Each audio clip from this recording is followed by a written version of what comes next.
Hello, hello.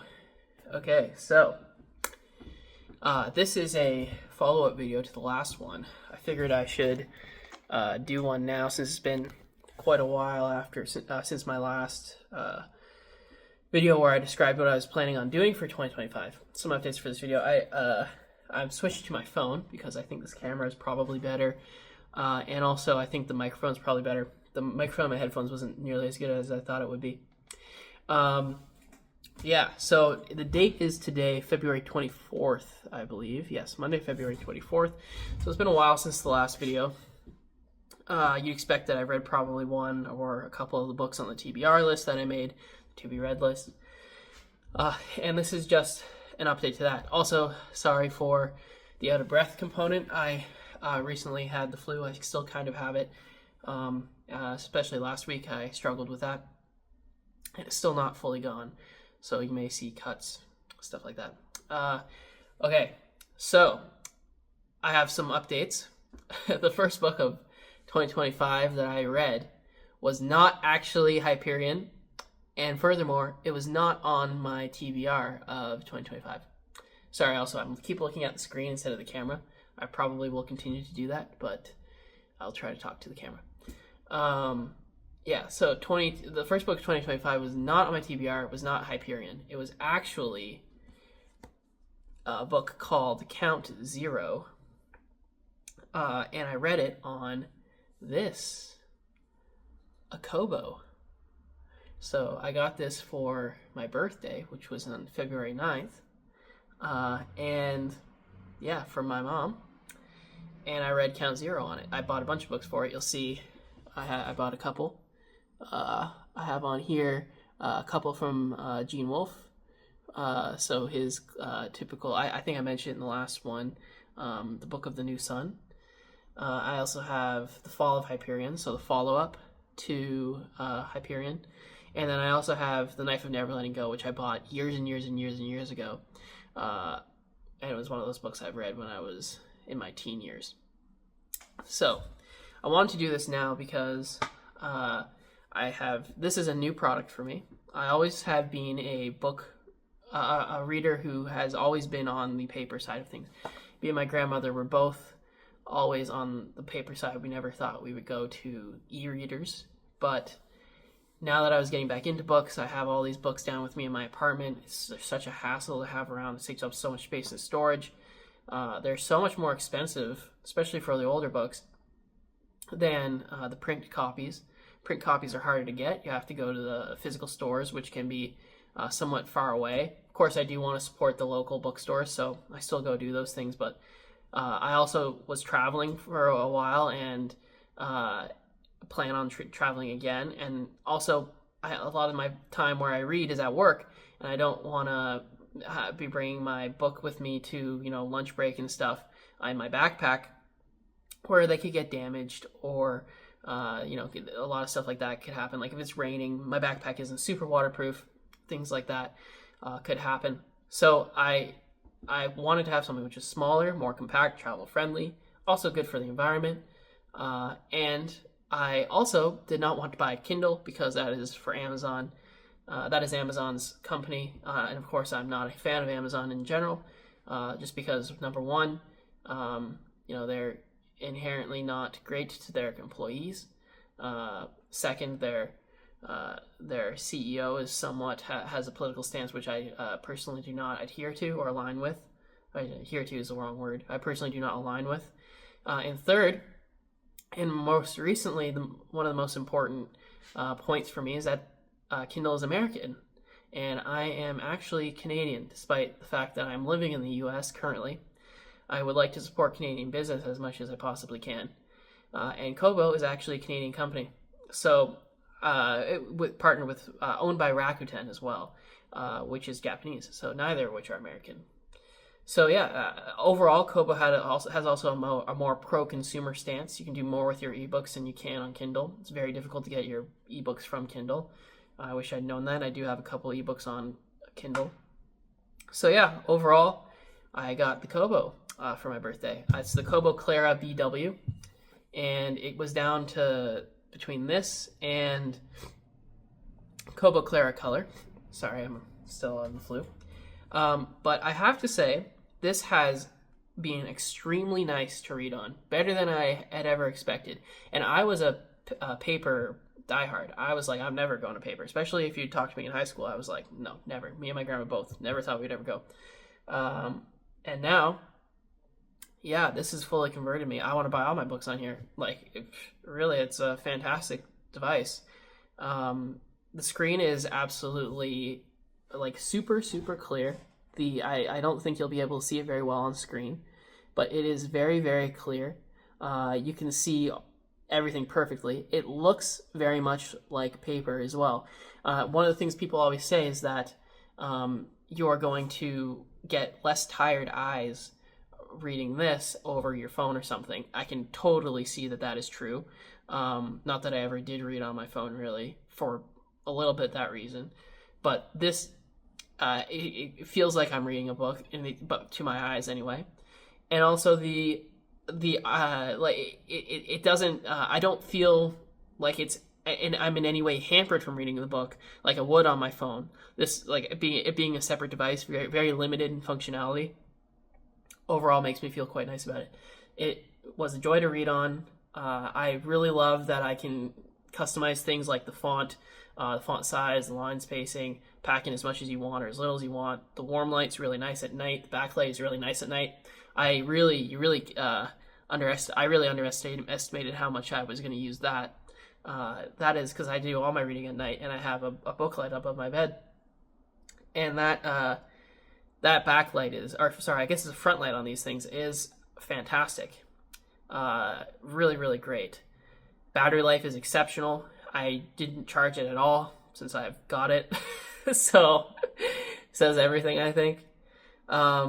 Yeah, fantastic. Really, really great device. I'm loving it. Planning on using it a ton more. And yeah, so like I said, the first book I bought on here was Count Zero by William Gibson. It is the sequel in the second book of the Sprawl trilogy, trilogy which started with one of my other favorite books, Neuromancer. Neuromancer is another one of his books, definitely his most famous book. It's probably what he's most well known for. Neuromancer, I believe, others can correct me, is the book which began the cyberpunk genre.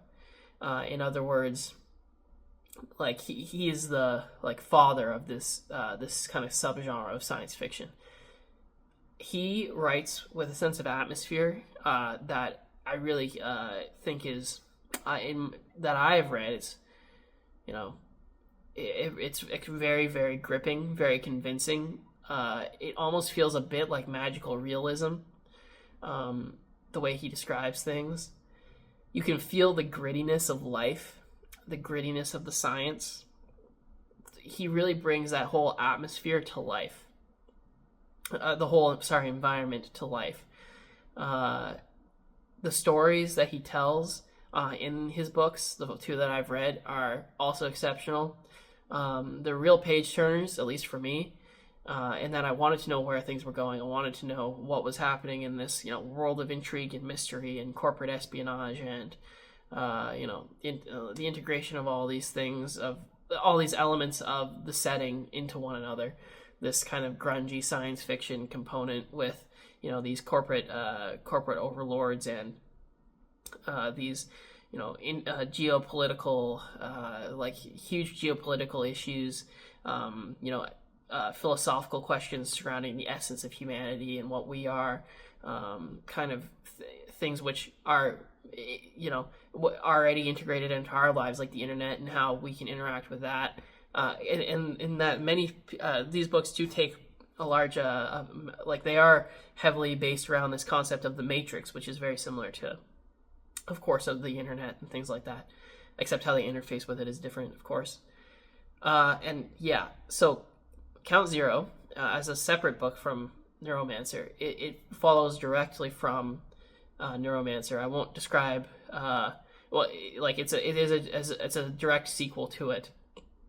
So it's the same universe, of course, and the events of the first one are what set up the events of Neuromancer are what set up the events of the next book with a new suite of characters, and I won't say anything else about it. Other than that, I really enjoyed it. This book was, I think, tonally very similar to Neuromancer. The storytelling was very similar. I'd say it was much more focused on a suite of characters because it has to do with 3 stories that co-occur, as opposed to just the story of Case in Neuromancer. And because of that, you get some variety, and you always get that thing where, oh man, I want to know what happens next to this character, but now I got to go read 2 other chapters of this other character, but now I want to know at the end of each of those what happens to them. So you're in this eternal cycle of wanting to know what happens next, and it was really, really great. Yeah, I think, like I said, the atmosphere from Neuromancer really carries over. Yeah, you're just seeing everything from a new angle. Same atmosphere, new angle. That's how I would say it. And eventually, it kind of turns around to the same angle, but at that point, that's fine, because if you already like Neuromancer, that's why you're reading this book. And so that new element, the new perspectives that he shares more at the beginning, and throughout the book as well, are very appreciated, in that they're also great perspectives. It's also great storytelling. But when he brings it back to the set, kind of the ideas of Neuromancer and the same kind of atmosphere as that, same kind of themes and whatnot, it's also appreciated, because I still love his commentary on the issues presented and the topics presented in Neuromancer and the way he progressed the story in that book. So Count Zero has been, for me, an absolutely stellar sequel to Neuromancer. I cannot wait to read Mona Lisa Overdrive, his 3rd book in the Sprawl trilogy. I will be getting that on my Kobo, I think for like $6 Canadian, which is a fantastic deal. So yeah, I'm definitely going to be reading that. And after that, I may read, I think he has the Bridge trilogy, may read that. And I think stories like Burning Chrome are separate. I think there's also Virtual Light, which I think is a separate book. I'm not sure. Maybe it's in one of those, the Bridge or the Sprawl series. But I'm definitely planning on reading more of him. Definitely Mona Lisa Overdrive, at least. And I think if anybody is really looking for kind of dark sci-fi, and definitely cyberpunk, because this is the foundation of cyberpunk from what I hear, story, if you're looking for that, you don't have to look any further than both Neuromancer and Count Zero. Especially Neuromancer, because that book is fantastic. All right, now the next book I have started reading already is Hyperion, so I am actually going back to the to-be-read list. Now, I won't spoil anything about it either. I am currently this is the edition I'm reading. I've shown it before. It's this kind of yellow cover with mustard cover with the little circles and the thing that are, I don't know, they're at around some sort of orbit colliding into this like planet thing at the bottom. I don't know. It's probably Hyperion, some sort of metaphor, I'm sure. There's 7 circles here, and that's the number of people going on the pilgrimage to the strike. So I imagine there's maybe going to be something that ties into that. Yeah, so in this version, I'm currently on page 140, 141. I can't remember which of the 2. But I'm currently reading, I'm currently reading Kassad's, if that's how you pronounce his name, his story. I finished Father Hoyt's story. These are all things you determine pretty quickly in the book, is the order in which the stories will be told. And yeah, so the first 2 stories, I guess, is a minor spoiler, is Father Hoyt and Kassad. I'll give my impressions of, so far the book is also great. I was telling my dad earlier that, I am kind of going through the, all-time best series, like books of these genres, because I don't read enough to get through all those. And yeah, they're all like, I feel like every time I make one of these, I'm going to be saying this book is incredible. It's like, yeah, it's because they are. Like, Count Zero is, in my opinion, incredible. I really liked it. Maybe that one's less of a classic. People haven't really, I think people consider Neuromancer a classic, but maybe not Count Zero as much. in my opinion, I find Count Zero to be a classic as well. Yeah, Hyperion though is hold on just 1 second. Sorry, that was a quick flu break. Yeah, but Hyperion is definitely one of those classics. You could tell how well written it is. The guy on the back of the book says that it's very similar to the universes of created by Isaac Asimov and James Blish. I don't know who James Blish is. Probably that's a failure on my part. I have read Isaac Asimov before though, and I will say that so far, especially now that I'm into Kassad's story, where you get more of the military stuff fleshed out and kind of the history of the universe a little bit more with the hegemony and force. Yeah, it's definitely up there in terms of its complexity with something like what Asimov has written, or at least it seems to be going in that direction. The book is a lot more brutal than I thought it would be. If you've read Father Hoyt's story, you know what I mean. Yeah, I'll just leave it there. And Kassad's story, I don't know where it's going so far, but he is known as the Butcher of Brescia, so I'm sure something happened at Brescia. And there's also that one lieutenant in Keats, that was like, oh, my uncle served with you at Brescia, what happened there was terrible, and yada yada. So I'm sure Kassad has been wronged in some way. He was honorable or something. We'll see. Maybe I'll eat those words. But so far, he's seemed to be an okay guy, except for he's got a slight problem on his hands with these simulations turning into something else going on there. You know what I mean? Yeah, I mean, I guess that's not a problem if that's what you're looking for, but yeah, so I'm looking forward to reading the rest of it. I don't know where it's going. The mystery is of how they're maybe even gonna escape the Shrike and survive is very gripping. Yeah, so far my expectations have been thoroughly subverted, and so I can see why it won the Hugo Award. And yeah, that's pretty much all I have to say for this time. I've loved it.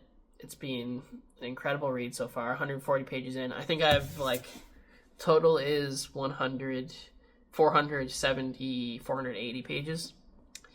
Yeah. All I can say is that if you like science fiction, this feels like it's one of those reads that you gotta read. Because if Isaac Asimov is, then this is, to a certain extent, at least. Isaac Asimov still has the elements of religion, things like that, mass manipulation, those kind of things, prediction of the future. Hyperion feels like it's building to that. So far, it's had definitely the religious component. I mean, Father Hoyt is a priest, a Catholic priest, and his story is about another priest and his work on Hyperion.